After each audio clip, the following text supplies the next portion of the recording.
Mais quand l'Esprit de Dieu vient, ça t'ouvre la compréhension de beaucoup de choses que tu sous-estimais. Tu vas apprendre à ne plus pouvoir détester quelqu'un. Tu ne peux plus, même si tu veux. C'est pourquoi une personne qui n'est pas née d'eau et d'esprit, il y a des choses qu'elle ne peut pas comprendre. Il y a des choses qu'elle ne peut pas aimer, même quand elle sait qu'elles sont justes. Il y a des sacrifices qu'elle ne peut pas faire, même quand ces sacrifices-là sont requis par Dieu. Elle tentera de faire ces sacrifices. J'ai parlé avec une bien-aimée cet après-midi. Les sacrifices qu'elle voudra faire, elle sait qu'ils sont justes, mais la personne sera essoufflée. Parce que les sacrifices-là viennent de son mental et non de son cœur. Les sacrifices-là ne viennent pas d'un produit de l'esprit. Nous avons parlé le samedi de Galates chapitre 5, verset 22. On a parlé des fruits de l'esprit. Et on a bien identifié pourquoi on appelle ça fruit. Parce que c'est le produit de quelque chose. Il y a des choses que quelqu'un manifeste dans la chrétienté. Il n'improvise pas ça. Il ne force pas ça. Il ne décide pas ça. C'est une conséquence. Dis avec moi conséquence. Il fut un temps où on allait en boîte de nuit. Il fut un temps où on avait beaucoup de copines. Il fut un temps où on n'avait pas de respect pour les aînés. Mais lorsque l'Esprit de Dieu est venu, même notre façon de nous habiller a changé. Notre façon de nous habiller a changé. On avait la critique facile. Mais quand l'Esprit de Dieu est venu, nous avons commencé à hésiter à donner une critique sur quelqu'un. Même quand nous étions convaincus que la personne était dans l'erreur, on choisit bien ses mots. Parce qu'on commence à comprendre, l'Esprit nous convainc.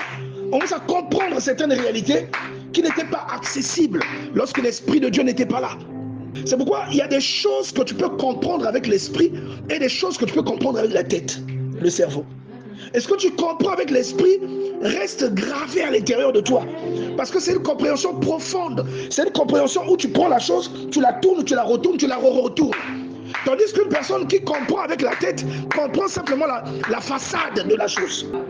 Donc il y a une différence entre comprendre la façade et comprendre la chose à l'intérieur de la nature de la chose, à l'intérieur de la profondeur de la chose. Celui qui voit le tabernacle, qui voit le tabernacle de loin, n'avait pas la même réaction que celui qui entrait dans le tabernacle, qui voyait le propitiatoire et qui pouvait entendre la voix de Dieu sortir du propitiatoire. Il n'avait pas la même crainte, il n'avait pas le même sens de responsabilité. Non, entrer dans les choses de Dieu nous ouvre beaucoup de portes insoupçonnées. On ne t'a pas appris ça. Mais quand l'Esprit de Dieu vient, ça t'ouvre la compréhension de beaucoup de choses. Tu ne peux pas détester quelqu'un.